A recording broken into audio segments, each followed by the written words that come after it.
যুবদলের ঢাকা মহানগর উত্তরের আহ্বায়ক হিসেবে আমি আমার বিপ্লবী সদস্য সচিব সাজ্জাদুল মিরাজ সহ এখানে যুবদলের আহ্বায়ক কমিটির যে সকল যুগ্ম আহ্বায়ক বৃন্দ আছে এবং আমার সামনে যে সকল শহীদ জিয়ার আদর্শের সূর্য সৈনিকরা বসে আছে, আমরা র্যাব, ডিবি, পুলিশ এবং আওয়ামী লীগের সেই হেলমেট বাহিনী, যুবলীগের, ছাত্রলীগের যারা শটগান দিয়ে রাইফেলের গুলিকে আমরা বুক পেতে যাতে দিয়ে আমরা আন্দোলন করেছি, কোন রাইফেলের গুলি, শটগানের গুলি যারা আমাদেরকে রাজপথ থেকে দমাতে পারেনি, যাদের বিরুদ্ধে আমরা পাল্টা আঘাত করেছি, সেখানে ওই পটকা ফাটিয়ে এখানে কি সৃষ্টি করতে করেছিল আমরা জানি না।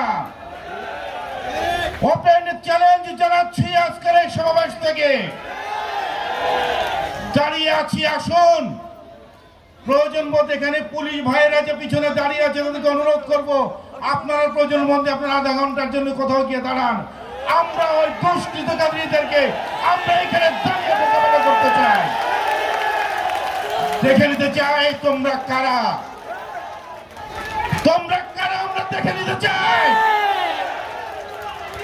তোমরা কিসে হাসিনার প্রেতাত্মা বাহিনী, তোমরা কিসে হাসিনার পেটুয়া হানাদার বাহিনী, তোমরা কি সরকারের তার নতুন কোন বাহিনী, নাকি তোমরা বিএনপির নাম ভাঙিয়ে আজকে সমাজে যারা দুষ্কৃত করছে তোমরা সেই বাহিনী? আসো, তোমাদেরকে লড়াই করার জন্য আমরা প্রস্তুত আছি। কাপুরুষের মতো নয়, যদি সাহস থাকে সাহসিকতার সাথে আসো। গত 17 বছর ফ্যাসিস্ট মাফিয়া হাসিনার বিরুদ্ধে আমরা লড়াই করেছি, আমরা জানি রাজপথে কিভাবে লড়াই করতে হয়, আমরা জানি তাদেরকে কিভাবে প্রতিহত করতে হয়। আমরা তোমাদের জন্য প্রতিহত করার জন্য প্রস্তুত আছি, তোমরা আসো। প্রিয় নেতৃবৃন্দ, সময় খুব সংক্ষিপ্ত। আজকে ঐতিহ্যবাহী শাহালী থানা যুবদলের আজকের এই কর্মী সভাটি আমরা অনুষ্ঠিত করতে যাচ্ছি, শেষ পর্যায়ে আছি। আমাদের যুবদল ঢাকা মহানগর উত্তরের সংগ্রামী সদস্য সচিব সাজ্জাদুল মিরাজ, যিনি শাহালী থেকে নেতৃত্ব দিয়ে যুবদল ঢাকা মহানগর উত্তরের যুগ্ম আহ্বায়ক হয়েছে, পরবর্তীতে সে এখন সদস্য সচিব হয়েছে। দু একটি কথা আপনাদের উদ্দেশ্যে না বললেই না। গত 17টি বছর এই বৃহত্তর মিরপুর থেকে কিন্তু যুবদলের অনেক নেতৃত্ব আমরা উঠে আসতে দেখেছি। আমিও কিন্তু যুবদল ঢাকা মহানগর উত্তর আজকে 3টা কমিটিতে আজকে পর্যায়ক্রমে এখানে এসেছি। আগে ছিলাম যুবদল ঢাকা মহানগর উত্তরের ফার্স্ট জয়েন্ট সেক্রেটারি, পরবর্তীতে ছিলাম যুবদল ঢাকা মহানগর উত্তরের সিনিয়র যুগ্ম আহ্বায়ক, এবং এখন আমি যুবদল ঢাকা মহানগর উত্তরের আহ্বায়ক দায়িত্ব পালন করতেছি। সে মাফিয়া ফ্যাসিস্ট হাসিনার সেই আমল থেকেই আমি কিন্তু আন্দোলনের নেতৃত্ব দিয়ে এসেছি, মিরাজ সহ। আমি অত্যন্ত আমার সদস্য সচিবকে নিয়ে আমি গর্বিত, এবং আপনারা অবশ্যই গর্ব করার মতো।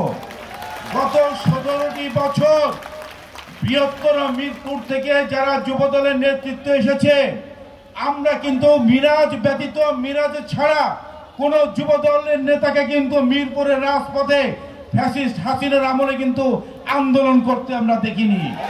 প্রিয় নেতৃবৃন্দ, আমরা বিগত জুলাই আগস্ট মাসে ছাত্র জনতার যে গণ অভ্যুত্থান হয়েছে, সে ছাত্র জনতার গণ অভ্যুত্থানে সারা বাংলাদেশে যে একটি জাতীয় ঐক্য সৃষ্টি হয়েছিল, যে জাতীয় ঐক্যের উপরে ভিত্তি করে ছাত্র জনতার গণ অভ্যুত্থানে মাফিয়া ফ্যাসিস্ট শেখ হাসিনা পদত্যাগ করে দেশ ছেড়ে পালিয়ে চলে গিয়েছে। সেই আন্দোলনের ফলে আজকে ডক্টর ইউনূস সাহেবের নেতৃত্বে অন্তর্বর্তীকালীন তত্ত্বাবধায়ক সরকার প্রতিষ্ঠিত হয়েছে, যেটি ছিল একটি জাতীয় ঐক্যের আশা আকাঙ্ক্ষার প্রতীক ছিলেন অন্তর্বর্তীকালীন সরকার। অত্যন্ত দুঃখ পরিতাপের সাথে বলতে হয়, 5ই আগস্টের পর বিভিন্ন সময় বিভিন্ন ইস্যু আজকে আমাদের সামনে এসে দাঁড়িয়েছে।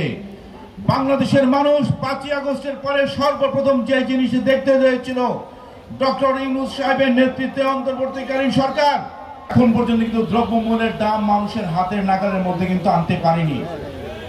আর কয়েকটি দিন পরে পবিত্র মাহে রমজান শুরু হবে, আল্লাহ জানে।